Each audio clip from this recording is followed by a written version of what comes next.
The silence of the raft was not truly silent. To Matthew Darling, it was a cacophony of suppressed frequencies. Even dampened by the sonic inhibitors and the neural link cuffs, he could feel the vibration of the metal screeching against the pressure of the Atlantic Ocean. For 365 days, the rhythm had been the same. Thrum, hiss, click. Thrum, hiss, click. He sat cross-legged in the center of the transparent polymer cell, his eyes closed. In the darkness behind his eyelids, he wasn't in a supermax prison built to hold gods and monsters. He was back in Oklahoma. He was 10 years old, watching his brother Leo skip stones across the creek. He could see the sunlight catching the oil stains on his Uncle Franklin's shirt as he tinkered with a rusted carburetor on the porch. "You gotta feel the earth, Matt," Leo's voice echoed in his memory, warm and alive. "It breathes just like we do. You stop listening, you forget who you are." Matthew opened his eyes. The white sterile lights of the cell block banished the memory. Leo was dead. Killed by bullseye. The guilt of that failure sat heavier in Matthew's gut than any stone he could manipulate. He looked down at the frayed sash draped across his lap. The guards had stripped him of his armor, his dignity, and his freedom, but Bucky Barnes had pulled strings before his own incarceration to ensure Matthew kept the sash.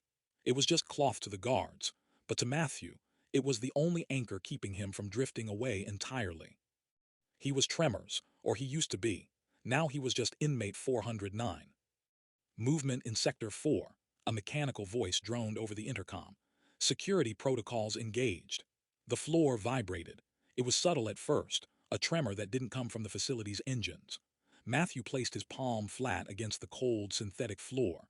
It wasn't metal fatigue. It was impact.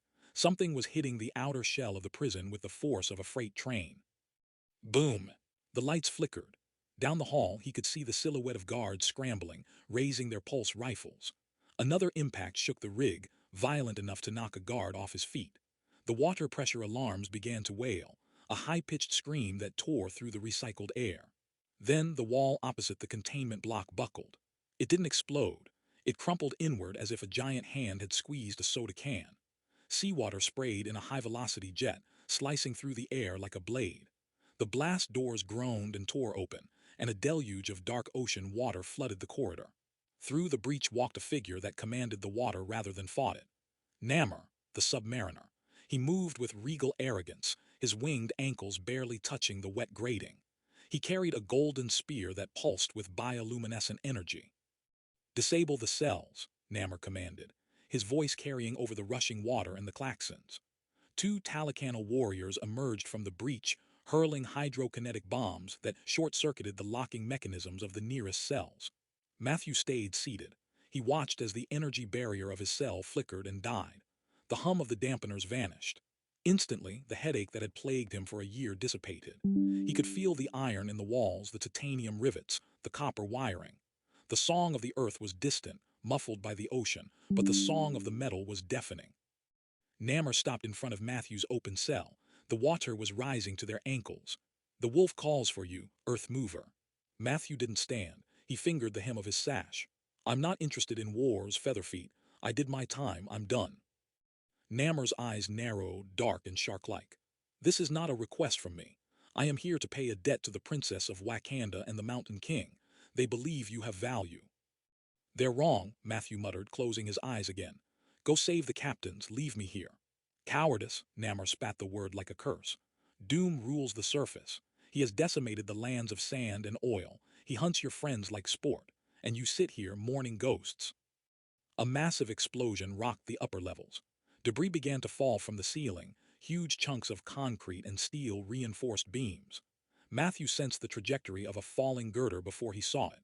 It was heading straight for a cell 2 doors down, Danny McKinley's cell. K9 was curled up in the corner, looking terrified as the water rose. He wouldn't make it out in time. Matthew's eyes snapped open. The lethargy vanished, replaced by instinct. He didn't think. He reached out with his mind, grabbing the magnetic field of the falling steel beam. With a grunt of exertion, he twisted his wrist. The multi-ton beam halted in midair, screeching as the metal groaned under his command, then flung itself sideways, embedding into the far wall with a deafening crash. Danny looked up, wide-eyed and shivering. "Matt." Matthew stood up, the water swirling around his shins. He tied the sash tight around his waist. He looked at Namor, his warrior eyes hardening into flint. Get the kid, Matthew growled. We're leaving. The transition from the crushing depths of the Atlantic to the biting winds of Tonsberg was jarring. One moment, they were submerged in the vibrating silence of a Talacanal submersible, and the next, they were breaking the surface of a fjord under the cover of a moonless night. The air in Norway tasted different, sharp, pine-scented, and free of the recycled stagnation of the raft. Namor stood at the prow of the sleek, organic vessel, his vibranium spear gleaming faintly against the dark water. My debt is paid, he announced, his voice carrying over the lap of the waves. New Asgard lies ahead. Do not make me regret saving you, surface dwellers. Bucky Barnes helped Matthew Darling onto the rocky shoreline. The earth mover stumbled, his legs unused to natural terrain after a year on synthetic flooring. Matthew fell to his knees, but not from exhaustion. He plunged his hands into the wet, freezing pebbles, his eyes squeezing shut as he reconnected with the ground. A shudder went through him, the low hum of the planet rushing back into his senses like a gasp of air after drowning. You good? Bucky asked, his metal arm whirring softly as he adjusted his grip on a stolen pulse rifle. The Earth is quiet here, Matthew whispered, looking up, sad.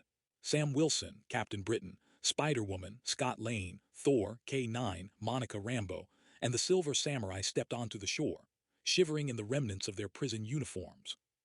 Bucky scanned the perimeter, instinct searching for a tactical advantage that didn't exist. He felt naked without his mechanical arm or without the shield. For a year, he had been inmate 304. Now, he was supposed to be the Captain America again.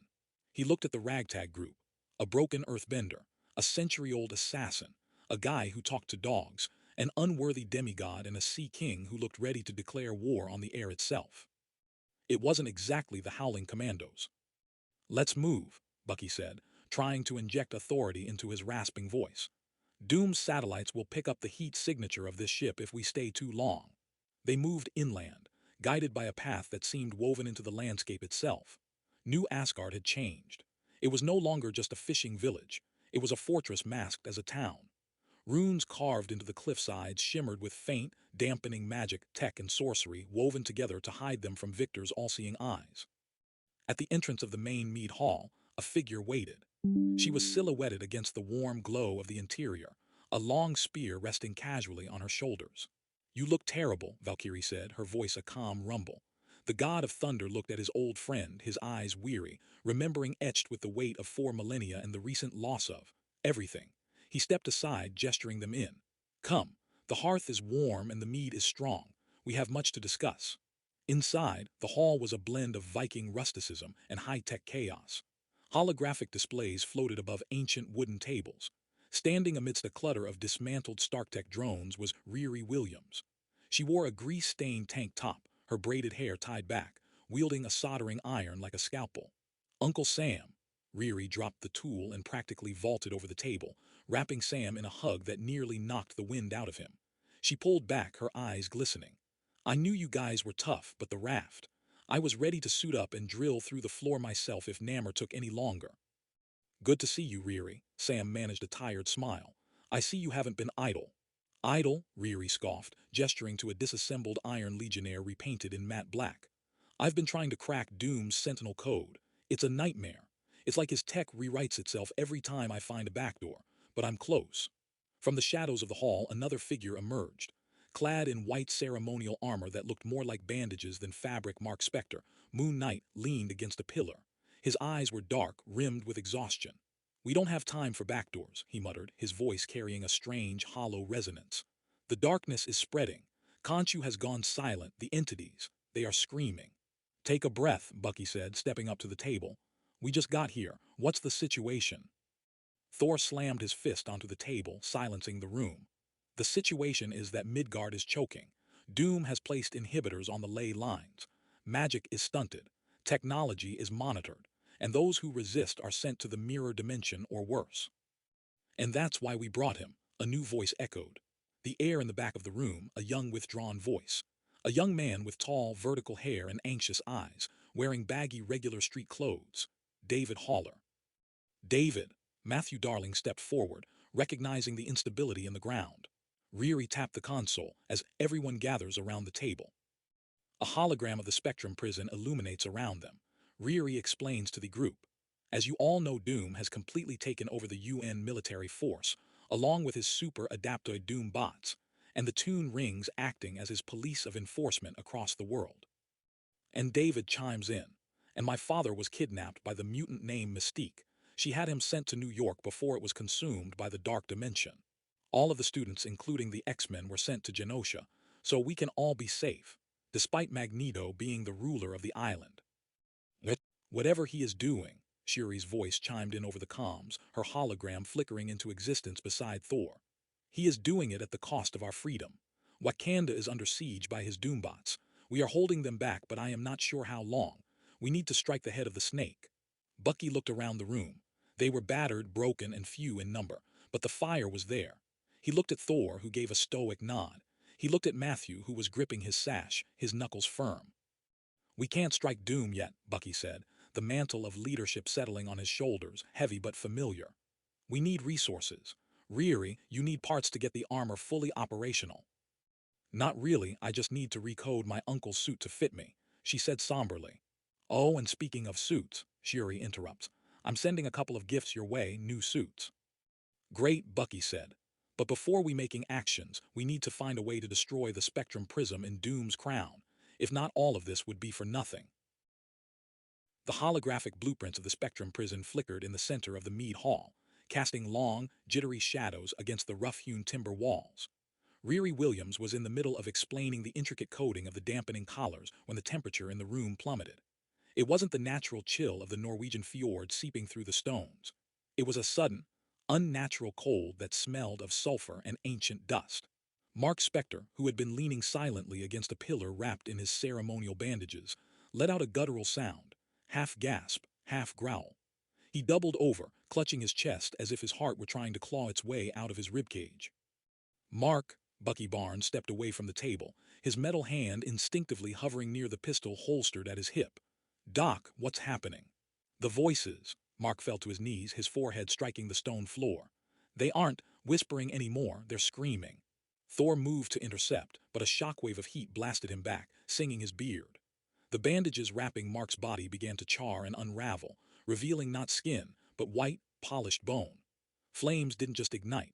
They erupted from his flesh, consuming the Moon Knight attire in a vortex of hellfire. The room was bathed in an oscillating light of orange and spectral white. When the figure stood up, it was no longer Mark Spector. The skull was engulfed in fire, the eyes hollow pits of judgment. The spirit of vengeance had taken the wheel. Guilt, the entity rasped, its voice like grinding stones. It turned its gaze slowly around the room, ignoring the demigod and the tech genius, locking onto two specific souls. So much guilt, rotting the meat from the bone. Bucky froze. He had faced aliens, androids, and gods, but the gaze of the Ghost Rider felt like it was peeling back his eyelids to stare directly at his crimes. James Buchanan Barnes, the rider hissed, taking a heavy, clanking step forward. Chains materialized from the smoke swirling around him. The ledger is dripping red. Stand down, Sam Wilson shouted, deploying his wings to create a barrier between Bucky and the entity. The rider backhanded the air, and a lash of hellfire caught Sam's wing, sending Captain America spiraling into a rack of wooden barrels. The entity then turned its burning skull toward Matthew Darling. And you, the rider pointed a skeletal finger, the brother killer, the coward. Matthew's eyes widened, the breath hitching in his throat. The accusation hit harder than any physical blow. The grief he had buried under layers of stone and silence roared to the surface. I didn't mean to. Confess, the rider lunged, swinging a chain wreathed in mystical fire. Matthew reacted on instinct. He stomped his foot and the stone floor of the Mead Hall rippled like water. A jagged pillar of granite shot up, intercepting the chain. The stone shattered on impact, exploding into superheated shrapnel. Matthew, move, Bucky shouted, vaulting over the table. He caught the rebounding chain with his vibranium arm, the metal hissing as it made contact with the hellfire. Bucky gritted his teeth, the heat searing through the sensory feedback loops of his prosthetic. He yanked hard, trying to off-balance the rider, but the entity stood immovable, an anchor of vengeance. You cannot fight your sins, Winter Soldier, the rider roared, yanking back. Bucky was dragged across the floor, boots screeching against the stone. Matthew saw Bucky struggling, the smell of ozone and burning metal filling the air. The fear paralyzing him began to crack, replaced by the same desperate resolve that had made him jump from the raft. He wasn't going to watch another brother die. Thrusting his hands forward, Matthew pulled not from the stone, but from the iron deposits deep beneath the foundation. Ferrokinesis. The iron nails and supports of the ancient hall groaned and twisted, flying toward the rider to bind him. Enough, Thor bellowed. The god of thunder summoned Stormbreaker, the axe crackling with lightning. He didn't strike the rider but slammed the weapon into the ground between the combatants. The resulting thunderclap shattered the windows and knocked the breath from everyone in the room. Silence followed, ringing and heavy. The flames around the skull flickered, then dimmed. The skeletal features seemed to recede, flesh knitting back over bone in a gruesome display of regeneration. Mark Spector collapsed forward, catching himself on his hands, panting heavily. Steam rose from his shoulders. I'm sorry, Mark wheezed, his voice raw. He looked up, his human eyes wide with terror. The darkness in the west, the dark dimension. It's acting like a beacon. It's amplifying the spirit. It wants to burn everything. Bucky rubbed his shoulder where the heat still radiated, eyeing Mark warily. Matthew leaned against a wall, his hands trembling, the writer's words still echoing in his head. If the darkness is that strong, Riri said, her voice shaking slightly as she stepped out from behind cover, then we can't get near New York. Even with the suits, we'll be corrupted or incinerated. Not necessarily. The voice came from the shadowed alcove near the hearth, deep and resonant, carrying an accent that felt older than the language itself. A figure stepped into the dying light of the embers. He was a man of imposing stature, wearing a tactical coat over chainmail that seemed to shimmer with a liquid light. At his hip rested a sword, not of stark tech or Wakandan design, but something archaic and undeniable. The Mountain King, Arthur. The rider reacts to the barrier because the barrier is made of sin and shadow, Arthur said, walking toward the center of the room. He looked at Mark with pity, then at the map of the world. Doctor Doom has plunged New York into a dimension where physics holds no sway, but magic has rules. And you have a rule breaker, Sam asked, picking himself up and dusting off his wings. Arthur rested his hand on the pommel of his sword. This blade was forged to cut through lies and tyranny.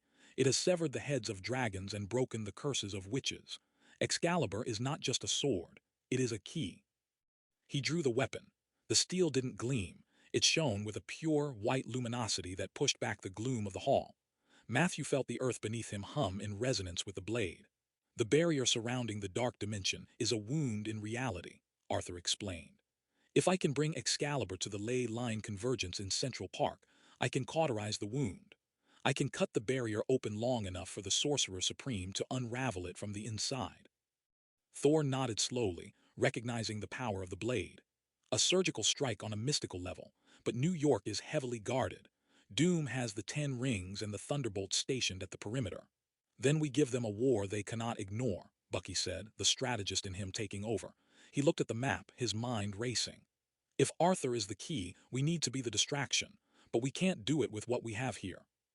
We need the tech, Riri interjected, looking at her datapad.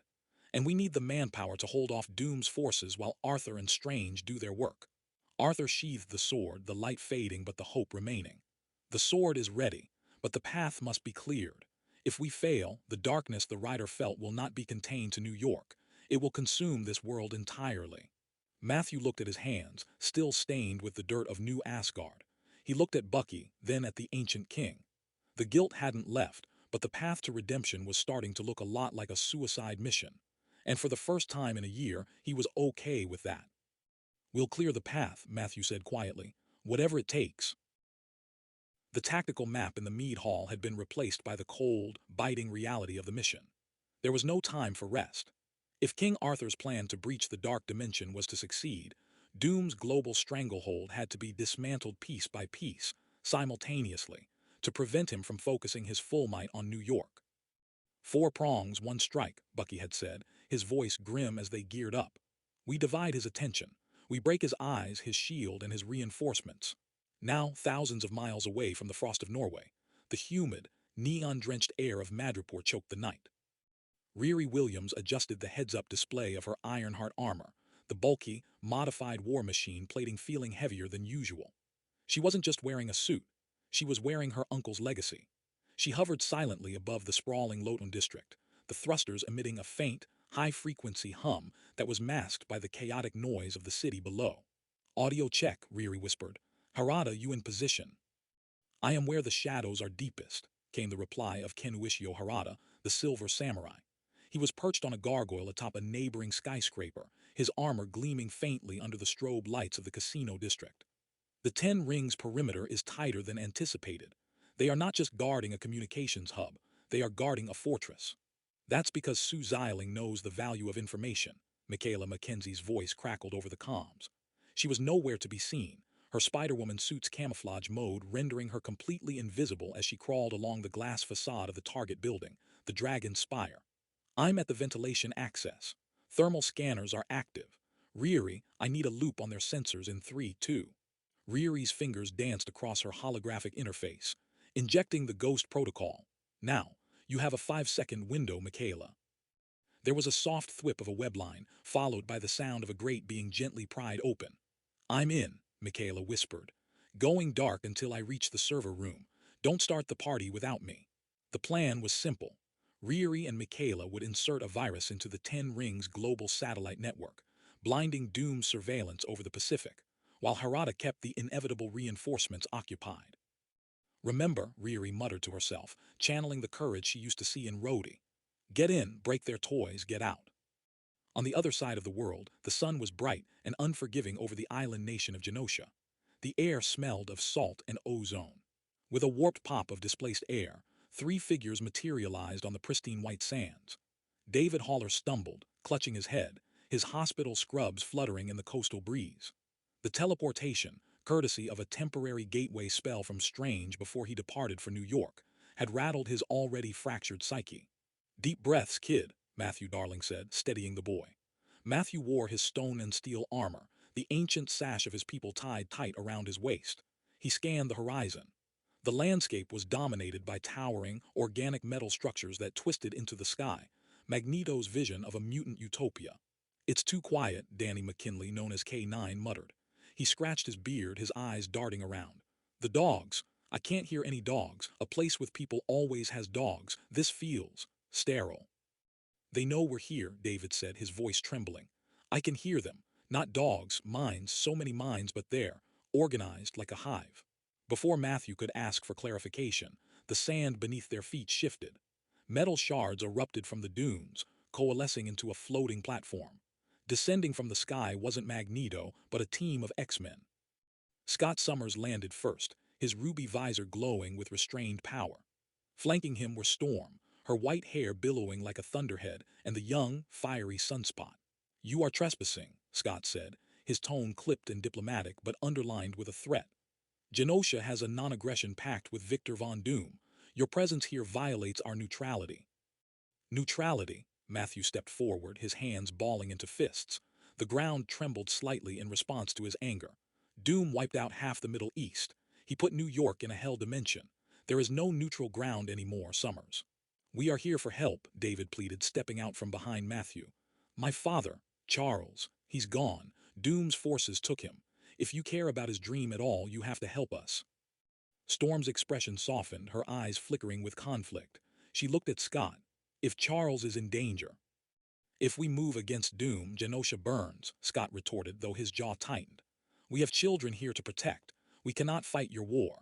It's not our war, Matthew said, his voice dropping to a gravelly growl. It's the only war left. High above the African continent, the atmosphere thinned into the vacuum of space. The Wakandon stealth ship, piloted by Peter Quill, drifted silently toward the massive sword station that now served as the anchor for Doom's planetary shield grid. That's a big fence, Scott Lang said, peering out the viewport. He looked pale. And I'm supposed to get inside that. It's quantum shielded. Not against pure energy, Monica Rambeau said, her form glowing with spectral light. She stood by the airlock, flanked by Thor. I can overload the intake valves, but once I do, the automated defenses will wake up. Thor, you'll have to keep the drones off us. Thor hefted Stormbreaker, a grim smile hidden within his beard. Let them wake. I have been needing to hit something that does not break upon the first blow. Back in Madripoor, the silence broke. Riri, we have a problem, Michaela's voice hissed over the comms. The server room isn't empty. Xiling is here, and she's not alone. Before Riri could respond, a shockwave rocked the Dragon's Spire. An explosion blew out the windows of the 50th floor. "Ambush!" Harada shouted. The silver samurai drew his katana, the blade energizing with a tachyon field as a dozen 10 rings assassins dropped from the shadows, their weapons glowing with mystical energy. Riri engaged her thrusters, diving toward the shattered window. "Hang on, Spidey. I'm coming in hot." Inside the server room, Michaela Mackenzie flipped backward, narrowly avoiding a glowing blade that sliced through the server rack she had been hacking. Standing amidst the sparks was Sue Xialing, wielding a rope dart that hummed with lethal precision, and beside her, the towering, mechanical menace of Razor Fist. "You think you can steal from the 10 rings," Xialing said calmly, spinning the dart. "Doom pays us to keep the world orderly. You are merely clutter." Michaela triggered her venom blasts, her wrists crackling with bioelectricity. "Honey, I'm the maid, and I'm here to clean up." The heist had turned into a brawl. The timeline for stealth was gone. Now, they just had to survive long enough to upload the virus. As Riri crashed through the wall, repulsors flaring, she saw the sheer number of enemies pouring in. "Sam," she broadcasted on the secure global channel, hoping the signal would punch through the jamming. "Madripoor is loud. I repeat, we are loud. Stick to the plan, don't stop for us." Thousands of miles away, on the edge of the darkness swallowing New York, Bucky Barnes heard the static-filled message. He looked at King Arthur, whose sword, Excalibur, was already glowing in the twilight. "They've started the fire," Bucky said, chambering a round in his rifle. "Now let's burn the rest of it down." The air inside the dragon's spire smelled of ozone and burning circuitry. Riri Williams slammed into a marble pillar, the impact jarring her teeth inside the Ironheart helmet. Her HUD flickered red, screaming warnings about structural integrity and overheating repulsors. Across the room, Razor Fist advanced, his heated blade arm glowing an angry orange, slicing through a mahogany desk as if it were paper. "You possess your uncle's bravery," Sue Xialing said, stepping over the debris of the server room, her rope dart spinning with a hypnotic, lethal hum. "But you lack his discipline. Stark tech is only as good as the mind commanding it." "Good thing I'm smarter than Stark," Riri grunted, forcing her suit upright. Michaela Mackenzie, Spider-Woman, was pinned behind an overturned server rack, firing venom blasts blindly to keep the 10 Rings assassins at bay. Silver Samurai was a blur of motion near the elevators, his tachyon-charged katana clashing against the electrified staves of Xialing's elite guard, but they were losing ground. The upload was stalled at 80%, and reinforcements were breaching the stairwell. "Riri, we need an exit," Michaela shouted, dodging a throwing knife. "I can't finish the upload with the firewall active," Riri muttered, her eyes darting across the holographic diagnostics. "They're isolating the node. If I don't break their connection to the satellite physically, this was all for nothing." Riri looked at her energy reserves. The unibeam was charged, but the suit's cooling systems were shot. If she unleashed the full payload directly into the server hub, the feedback would fry her armor, and likely every electronic device within 3 city blocks. She thought of Rhodey. He never asked for permission to be a hero. "Harada, Michaela, clear the room," Riri yelled, diverting all power from life support and thrusters to the chest unibeam. "I'm going loud." "Do not be foolish, child," Harada warned, kicking an assassin through the glass doors. "Just go." Riri didn't wait. As Spider-Woman web-zipped Harada out the shattered window, Riri screamed, the repulsor whine rising to a deafening shriek. She unleashed a torrent of pure, unstable energy into the central mainframe. The blast was blinding. It wasn't just an explosion, it was an electromagnetic tsunami. The dragon's spire went dark. Then the streetlights below died. Then the entire district of Madripoor plunged into blackness. Riri's suit seized up, dead weight dropping to the floor. She gasped, popping the manual release on her helmet, coughing in the smoke. Silence fell over the city, heavy and absolute. The eyes of the 10 Rings were blind. Thousands of miles above, the silence of space was broken by the crackle of thunder. Thor Odinson floated in the vacuum, his cape fluttering in the solar winds, Stormbreaker crackling with blue lightning. Beside him, Monica Rambeau was a silhouette of pure radiance, her physical form transmuting into hard light. Before them loomed the EDITH satellite station, a massive orbital fortress projecting the shimmering hexagonal grid that encased the Earth, locking down teleportation and unauthorized atmospheric entry. "The generator is shielded by vibranium plating," Monica's voice projected telepathically, vibrating in Thor's mind. "I can phase through, but the energy density inside will scatter my form. I need a conduit." "You shall have your conduit," Thor declared, his voice booming even where there was no air to carry it. He raised Stormbreaker high, channeling the ambient cosmic electricity, pulling power from the nebulas and the stars themselves. Focus your light, Spectrum. I will be the hammer, you be the chisel. Monica surged forward, becoming a lance of blinding white energy. Simultaneously, Thor brought the axe down. A bolt of lightning the size of a skyscraper erupted from the weapon, spiraling around Monica's beam. The combined assault, magic and quantum energy, slammed into the satellite. The void turned white. The vibranium shielding buckled, glowing molten gold before shattering. The station detonated silently, a flower of fire blooming in the dark. Below them, the faint hexagonal pattern covering the blue marble of Earth flickered, faltered, and dissolved. On the beaches of Genosha, the tremor of the shield's collapse went unnoticed, overshadowed by a more immediate terror. Matthew Darling stood his ground, the sand beneath his boots shifting unnaturally. Scott Summers had stepped back, his hand to his ear as he received urgent telepathic warnings, but it was too late. The sky darkened, not with clouds but with floating debris, rebar, scraps of sentinel armor, and iron filings pulled from the earth itself. Descending from the central citadel was Magneto. He wore white and gold, his helmet gleaming under the harsh sun. He did not touch the ground. He hovered, arms crossed, radiating an aura of absolute authority. I offered neutrality. Magneto's voice was calm, amplified by the magnetic fields to surround them. I offered sanctuary for my people, and you bring the war of the flat scans to my doorstep. We came for help, David Haller shouted, clutching his head as the psychic pressure mounted. You came to die, Magneto corrected. He flicked a wrist. Matthew reacted on instinct. He reached out with his ferrokinesis, trying to seize control of the metal storm rushing toward them. For a second, the metal halted, vibrating in the air as Matthew's will clashed with the master of magnetism. Matthew gritted his teeth, veins bulging in his neck, the stone armor on his shoulders cracking under the strain. You have spirit, boy, Magneto noted, sounding almost bored. But you are a candle trying to outshine the sun. Magneto clenched his fist. Matthew's control shattered. The metal twisted into serpentine coils, slamming into Matthew and burying him beneath tons of scrap. No, David screamed. His eyes rolled back, glowing with an erratic, fractured light, the reality around him beginning to warp and tear. In Central Park, the world was gray. The dark dimension had swallowed the city, turning the sky into a swirling abyss of purple and black miasma.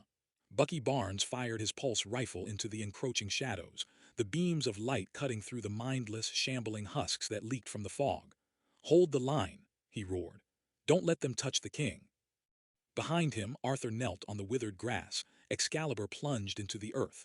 The sword shone with a blinding golden light, fighting back the corruption. But the barrier, a wall of obsidian energy surrounding the inner sanctum, was holding firm. It's too thick, Arthur shouted, sweat beading on his brow. The darkness, it is infinite. I cannot cut what has no end. Mark Spector stepped forward. He wasn't wearing his usual Moon Knight ceremonial armor. Instead, his body was wreathed in hellfire, the skull of the Ghost Rider flickering beneath his hood. The duality of Khonshu and the spirit of vengeance was tearing him apart, but it was also a battery of limitless power. It has an end, Mark growled, his voice a chorus of 1,000 screaming souls. Everything burns. Mark grabbed the blade of Excalibur with his flaming hand. He didn't burn. Instead, the hellfire bled into the holy steel. The gold turned to a searing white-hot flame. Together, Mark hissed. Arthur nodded, sensing the shift. With a roar that shook the skyscrapers, Arthur and the possessed Moon Knight swung the sword upward in a unified arc. The beam that struck the dark barrier was a paradox, holy light and hellfire intertwined. The obsidian wall didn't just break, it screamed. A tear ripped open in the fabric of the dark dimension, a jagged wound in the reality of Doom's prison. Now, Bucky yelled into his comms. Strange, the door is open. Through the breach, the Sanctum Sanctorum was visible, twisted and floating in a void, but accessible. The first crack in Doom's armor had been made. The breach in the sky above Central Park did not heal. It festered with light. The golden fire of Excalibur and the hellfire of the Spirit of Vengeance had torn a wound in the dark dimension that no amount of sorcery could stitch shut. From within the swirling obsidian vortex, a figure descended, cloaked in levitation and mandalas of emerald energy.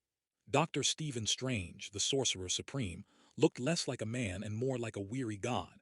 His robes were tattered, singed by the corrosive atmosphere of the dark realm, but his hands were steady. He aligned his palms with the tier Arthur and Mark had created. By the Vishanti, strange intoned, his voice echoing not through the air but through the fabric of reality itself. Be banished. He didn't just push the darkness back, he unraveled it. The purple miasma that had choked New York City for a year began to dissolve like ink in water. Skyscrapers, long obscured by shadow, caught the first rays of genuine sunlight. The claustrophobic pressure lifted, replaced by the roar of a city gasping for air. But as the light returned, a sound followed, a low, resonant hum that vibrated in the teeth and bones of every living soul on Earth. It started in New York, but simultaneously, Riri in the blackout of Madripoor and Matthew in the dust of Genosha felt it. Then he spoke. Citizens of Earth. The voice was calm, metallic, and undeniable. It bypassed ears, broadcasting directly into the mind via the spectrum prism embedded in his armor, amplified by the stolen vibranium networks. Look to the sky. Look to the chaos returning to your streets. For 1 year I gave you peace. I silenced the wars of the Middle East. I ended the hunger of the impoverished. I placed a shield around your world to keep the terrors of the cosmos at bay. And now, the so-called Avengers have returned to strip you of that safety. In Genosha, Magneto hovered above the scrap pile where he had buried Matthew Darling. He paused, his helmet tilting as Doom's voice echoed in his psyche. Even the master of magnetism could not block out a transmission of this magnitude. They destroy my shields, they darken your cities, they bring fire and riot. They are children playing with weapons they do not understand. Do not fear. I am the only order this world has ever known. I will correct this. Beneath the mountain of twisted rebar, the earth trembled.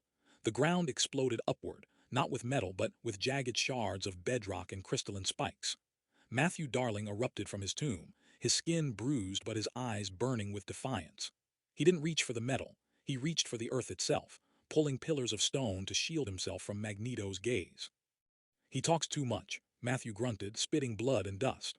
Magneto looked down, unimpressed. You persist. Victor speaks the truth. Your friends bring only ruin. Peace at the end of a gun isn't peace, Eric. A new voice cut through the mental static. It wasn't Doom. The world paused again. Where Doom's voice had been cold iron, this new presence was warm, like a hearth in winter. It radiated from the ruins of New York, where Stephen Strange had just pulled a frail, wheelchair-bound man from the remnants of a hidden mystical prison. To all those who can hear me, Charles Xavier projected, his telepathic broadcast riding the backdraft of Doom's own signal, hijacking the global frequency. Do not surrender your will to fear. A cage is still a cage, no matter how safe it feels. In the courtyard of the Genoshan Palace, David Haller stopped screaming. The chaotic kaleidoscope in his eyes settled into a focused clarity. He looked at Nightcrawler, then at Jubilee and Sunspot. My X-Men, Xavier's voice was a command, yet tender. The time for hiding is over. The world does not need rulers, it needs protectors. Stand with the Avengers, stand for freedom. Cyclops stepped forward, his hand moving to his visor, looking toward the students. Storm placed a hand on his shoulder, shaking her head. Scott, listen to him. We have a treaty, Cyclops warned, though his voice lacked conviction. The treaty was with a tyrant. Sunspot shouted, igniting into his solar form. Go, Matthew Darling roared, stomping his foot. A wave of seismic force rippled through the plaza, cracking the foundation beneath Magneto and forcing the master of magnetism to divert his focus to stabilize the citadel. I'll hold him. Get to the transport. Nightcrawler didn't hesitate. Bamf. In a cloud of sulfur, he grabbed David and Jubilee. Sunspot blasted into the sky. They vanished from the battlefield, heading toward the coordinates Xavier was beaming into their minds. Magneto descended, eyes glowing white, tearing the iron ore from the ground to crush the insolent Terran who dared stay behind. Matthew braced himself, summoning a wall of diamond-hard crystal. He knew he couldn't win, but winning wasn't the mission anymore. Survival was. The atmosphere above Latveria crackled with displacement energy. The sky over Doomstat was gray and heavy, untouched by the sunlight reclaiming New York. With a sound like a thunderclap, the Bifrost slammed into the cobblestones of the castle courtyard, scoring the ancient stone with intricate, burning runes. As the rainbow bridge dissipated, Thor Odinson stood tall, Stormbreaker resting on his shoulder. Beside him, Monica Rambeau shimmered, her form coalescing from pure light back into flesh and blood, her eyes still glowing with the residual energy of the destroyed satellite. Subtle, Monica noted, scanning the ramparts. The castle was silent. No doombots, no alarms. I have found that knocking is rarely effective with tyrants, Thor replied grimly. The massive oak doors of the keep groaned open, seemingly of their own accord. At the far end of the great hall, sitting upon a throne of fused circuitry and medieval stone, sat Victor von Doom. He did not wear his mask. It rested on the arm of the throne. His scarred face was exposed, his expression one of utter, terrifying boredom. He swirled a goblet of wine, looking at the two Avengers as if they were late guests to a dinner party. Thor Odinson, Doom said, his voice echoing off the vaulted ceiling. And the photon, you have destroyed my shield. You have broken my silence. You have made a mess of my planet. The planet is not yours, Victor. Monica stepped forward, energy flaring around her fists. It never was. Doom stood, and the air pressure in the room dropped instantly. He picked up his mask, sliding it onto his face with a metallic click that signaled the end of diplomacy. The green arcane energy flared around his gauntlets. Then come, Doom commanded, levitating inches off the floor. Show me if your chaotic freedom is worth the blood you are about to spill. The silence that followed Dr. Doom's proclamation was brief, shattered not by a retort, but by the mechanical scream of a legion. From the fabrication spires of Latveria, from hidden silos in the scorched earth of the Middle East, and from the sub-basements of the occupied Avengers Tower, the Doombots rose. They blotted out the sun, a swarm of titanium locusts descending upon a world that had dared to remember the taste of freedom. In the ruins of Central Park, the obsidian mist of the dark dimension had finally cleared, leaving the grass gray and brittle. Stephen Strange floated above the crater, his cloak billowing in the wind of the rising machines. He looked at Bucky Barnes, whose vibranium arm hummed with kinetic potential, and then to Sam Wilson, who adjusted his goggles, staring up at the overwhelming odds. "We can't fight them all, Strange," Bucky shouted over the roar of repulsors. "We're scattered." "Not for long," Strange replied, his voice calm amidst the apocalypse. "The barrier is down. The ley lines are open. It is time to assemble." Strange began to weave his hands, mandalas of eldritch light spinning into existence, expanding rapidly into massive gateways of sparking orange energy. He didn't just open doors, he folded the map of the world.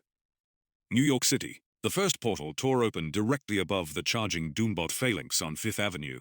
Out of the swirling sparks dropped the Blackbird jet, its engines screaming as it leveled out, blasting the vanguard of robots into scrap. Cyclops stood on the lowering ramp, his visor glowing crimson. "X-Men," Scott Summers yelled, his voice cracking with the weight of a year in hiding. To me, Nightcrawler bamfed into the fray, teleporting Doombots into solid walls, while Storm summoned lightning that arced between the skyscrapers, frying circuitry by the thousands. On the ground, Frank Castle emerged from a subway entrance, a minigun in hand, walking calmly into the chaos, as if he were commuting to work. Beside him, Daredevil flipped off a fire escape, billy clubs striking the joints of a drone with surgical precision. "Keep them off the civilians," Bucky Barnes commanded, launching himself into the air. His shield, painted in the red, white, and blue of a legacy he had finally accepted, cut through the smoke.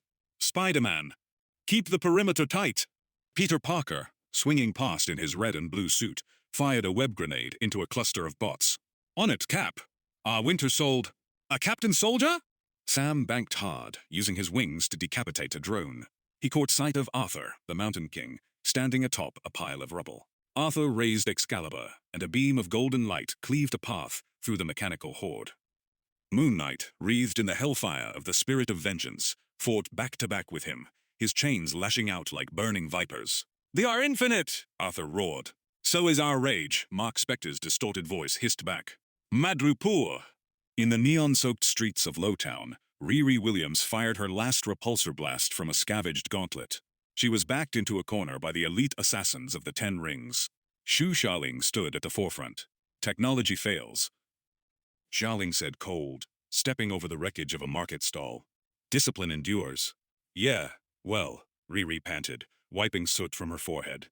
"Friends endure better." A massive portal swirled open behind the Ten Rings line. Through it burst a heavy metal anthem and the roar of a starship engine.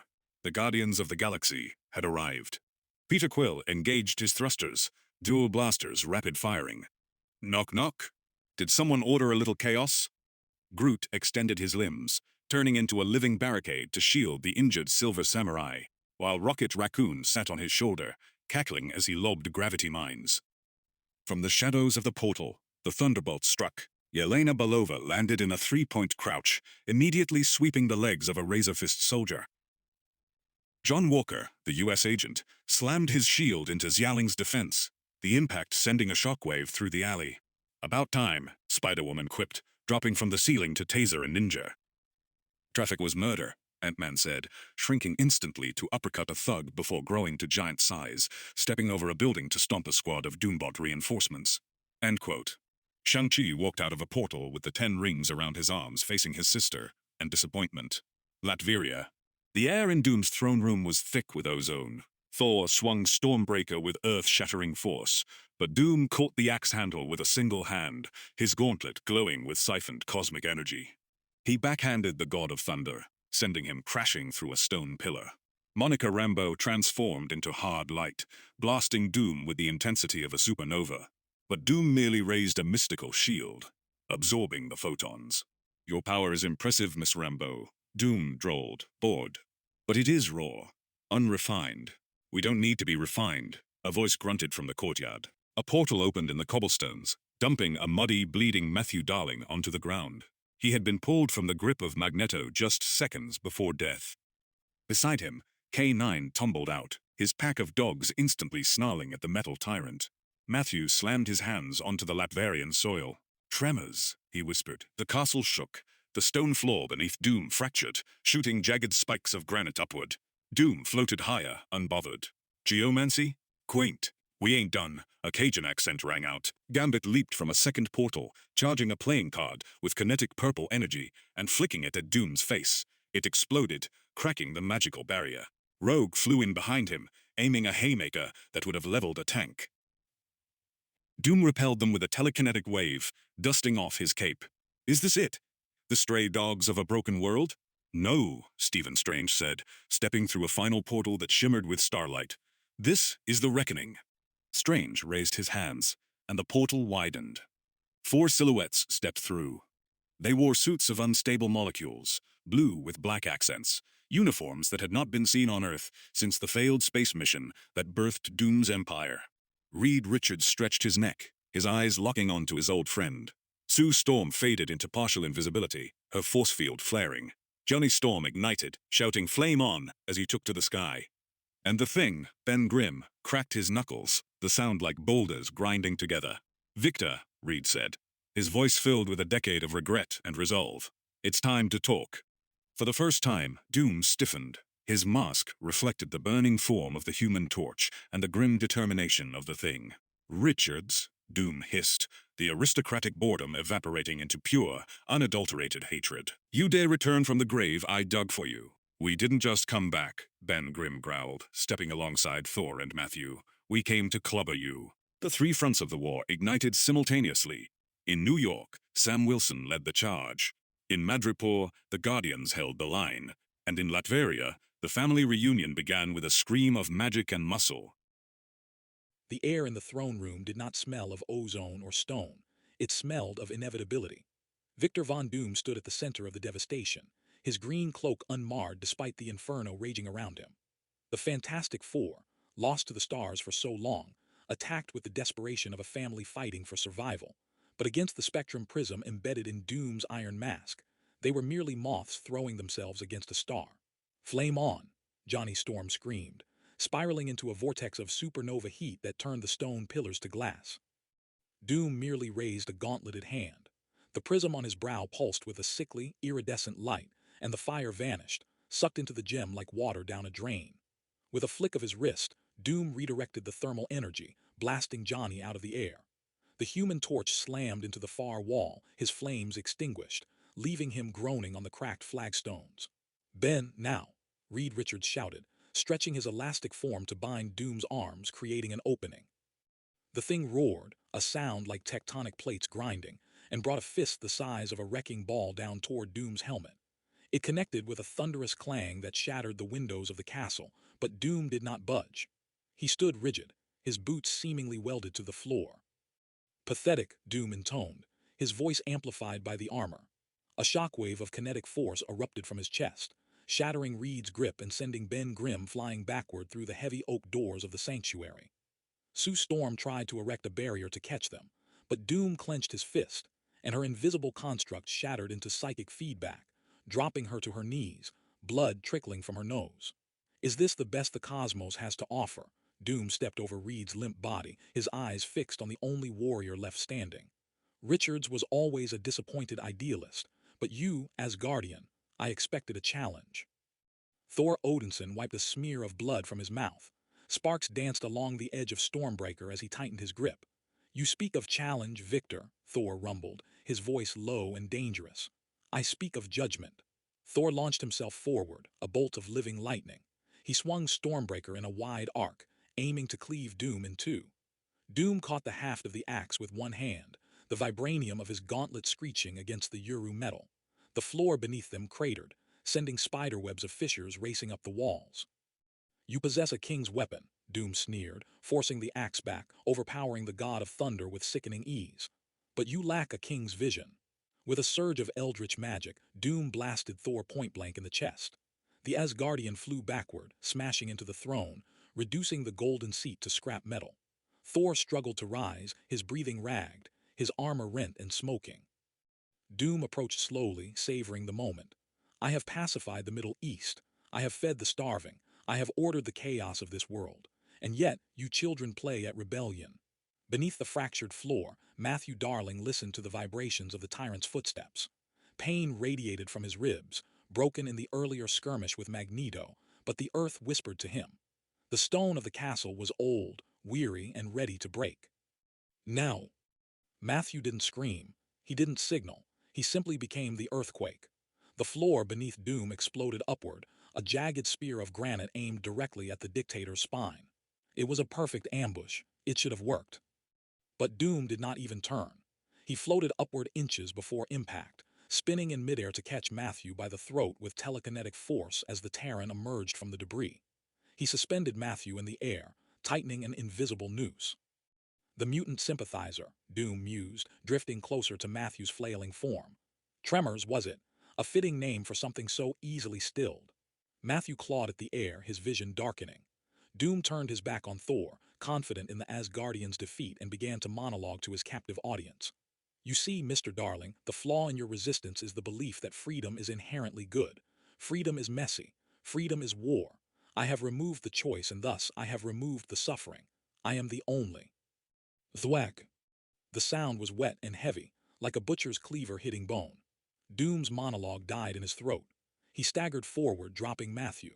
Embedded deep in the forehead of his iron mask was the blade of Stormbreaker. Thor stood 10 paces away, his arm still extended from the throw, his chest heaving. You talk too much, Thor grunted. For a second there was silence. Then, a hairline fracture appeared on the spectrum prism. A sound like screaming glass filled the room. Doom ripped the axe from his head with a roar of agony, but it was too late. The prism detonated. 3 shards of concentrated cosmic reality erupted from the mask. The explosion blew the roof off the castle, exposing the stormy Latverian sky. Doom fell to one knee, clutching his face, raw energy bleeding from his armor. 1 shard remained lodged in the twisted metal of his crown. The other 2 spun across the ruined floor, glowing with the power to rewrite physics. Thor scrambled forward, diving for the nearest shard. His fingers closed around it, and lightning, not blue but a blinding pure white, erupted from his eyes. Doom roared, rising despite his injury, the shard in his crown pulsing with a chaotic red rhythm. He raised a hand to obliterate Thor, but movement caught his eye. Matthew Darling was crawling, not away but toward the 3rd piece. It lay near a fissure in the floor, pulsing with a deep, angry orange light. Boy, no, Thor shouted, his voice echoing with the distortion of his newfound power. It will consume you. Matthew looked at the shard. He thought of his brother Leo. He thought of the raft, the guilt, the silence of the grave. He looked at Doom, the man who believed he owned the world. I know, Matthew whispered. He slammed his hand down onto the shard. The scream that tore from Matthew's throat was not human. It was the sound of a volcano waking up. His skin blackened and cracked, revealing blinding magma beneath. The sash of his ancestors incinerated in an instant.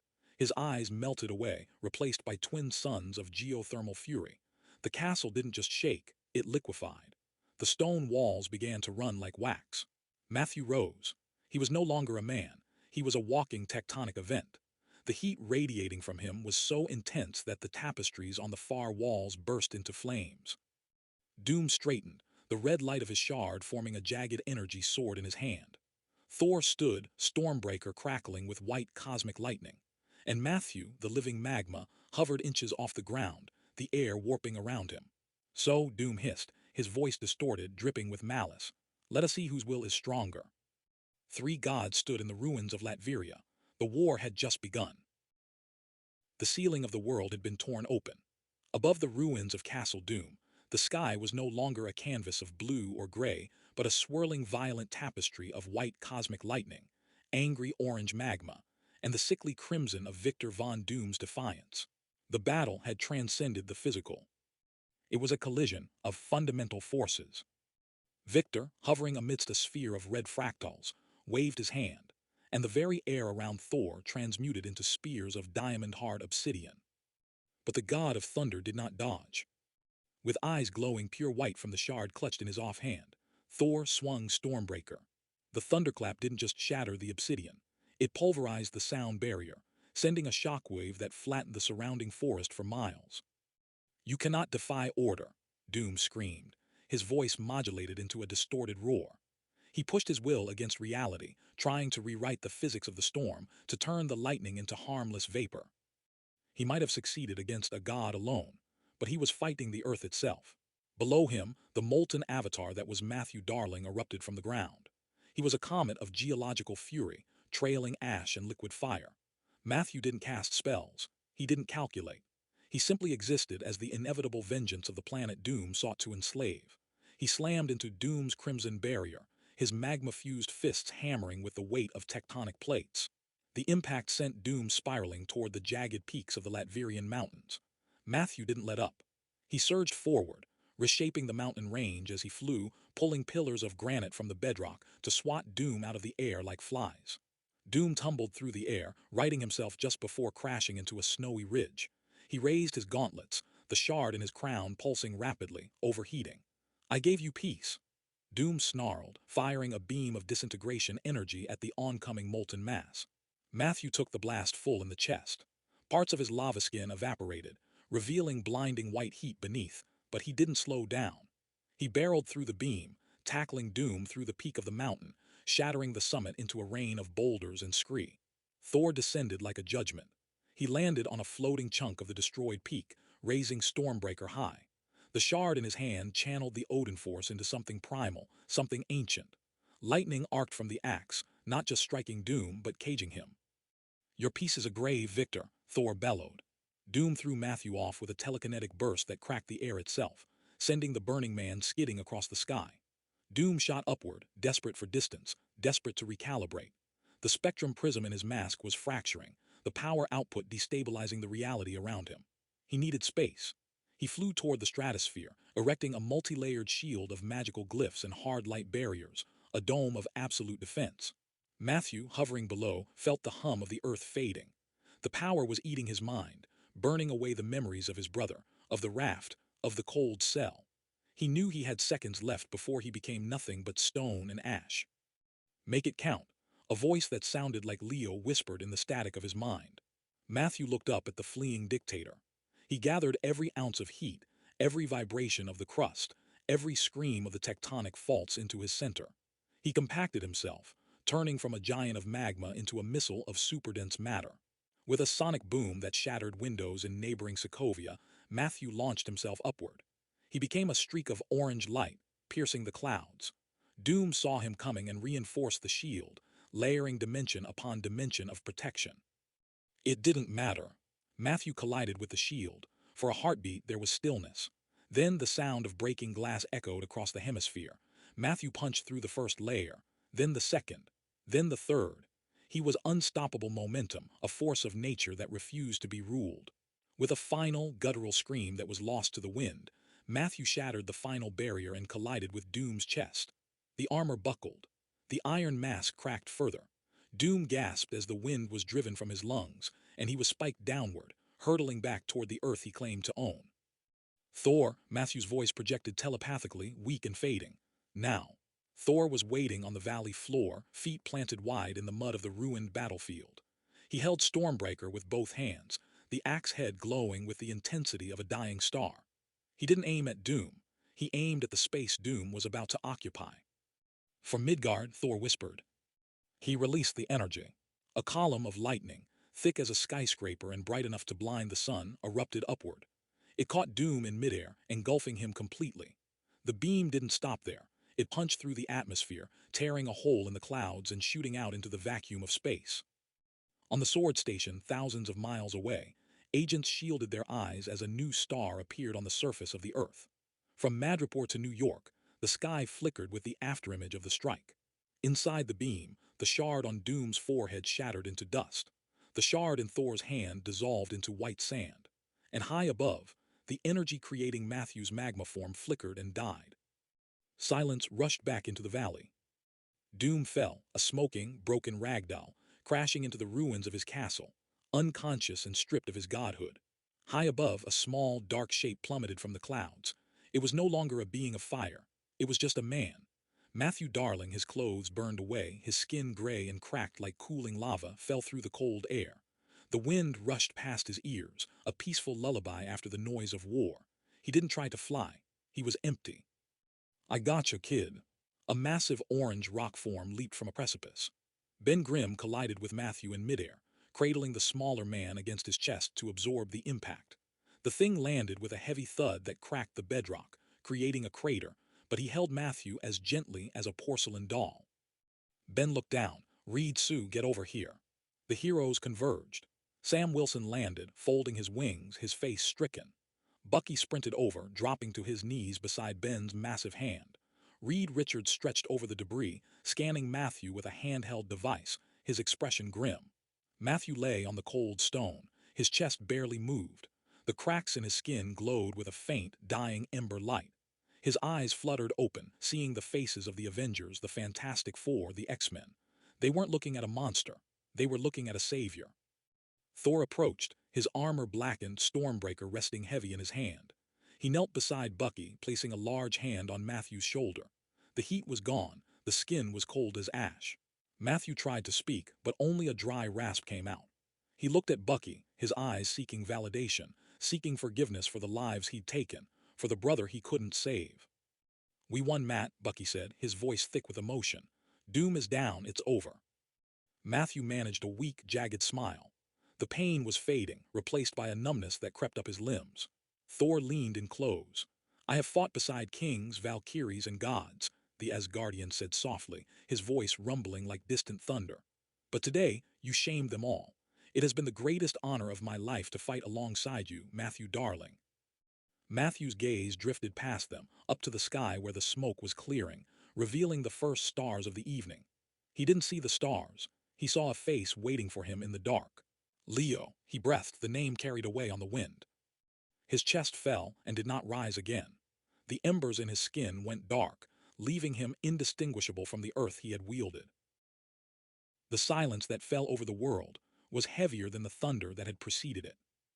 Across the charred valley of Latveria, in the smoking craters of New York Central Park, and through the neon-lit streets of Madripoor, the hum of tyranny simply ceased. The millions of Doombots, the iron legions that had enforced a suffocating peace for a year, froze in mid-stride. Their optical sensors dimmed from menacing crimson to lifeless black, and they collapsed like marionettes with their strings simultaneously severed.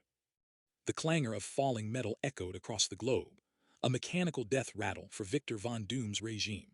Sam Wilson landed amidst the debris in Latveria, his wings folding with a weary mechanical whine. He looked at Bucky Barnes, who was kneeling in the mud, his vibranium arm scorched and dented. Neither spoke. They just watched as the dust settled, revealing the broken form of the castle and the crater where their friend had given everything. But not everyone was celebrating. Deep within the ruins of the throne room, where the air still crackled with residual cosmic energy, a shadow moved. Arthur Parks, the living laser, materialized from a spectrum of refracted light. His form was unstable, flickering between flesh and pure photons, but his loyalty remained solid. He found Doom half buried under a slab of marble, his armor shattered, his body broken. Parks knelt, his glowing hands carefully lifting the debris. Doom groaned, a sound of wet, ragged breathing. The mask had been torn away in the final blast, revealing a face that was no longer handsome. The flesh was seared, raw and weeping, a map of agony carved by the energy of the destroyed spectrum prism. The prism, Doom rasped, his voice a gargle of blood and ash. The calculation failed. It didn't just fail, Victor, Parks said, his voice vibrating with harmonic resonance. He hoisted his master up, supporting Doom's weight. When Thor and the boy shattered the prism, it didn't just release the energy. It tore a hole. I can feel it in the wavelengths. You've ruptured reality between this universe and another. We cannot stay. Doom tried to stand, his pride refusing to die even as his body failed. One eye was swollen shut, the other burning with undiluted hatred. This world chose chaos. Let them choke on it. With a flash of blinding iridescence, the living laser dissolved them both into a beam of hard light, shooting skyward and vanishing before the Avengers could sift through the wreckage. In the days that followed, the world began the painful process of waking up. The United Nations reconvened in emergency sessions, immediately stripping Latveria of its diplomatic immunity and barring its borders. The Ten Rings, their communication hub in Madripoor destroyed by Riri Williams and their leadership fracturing under the weight of Sue Ziling's retreat, went deep underground.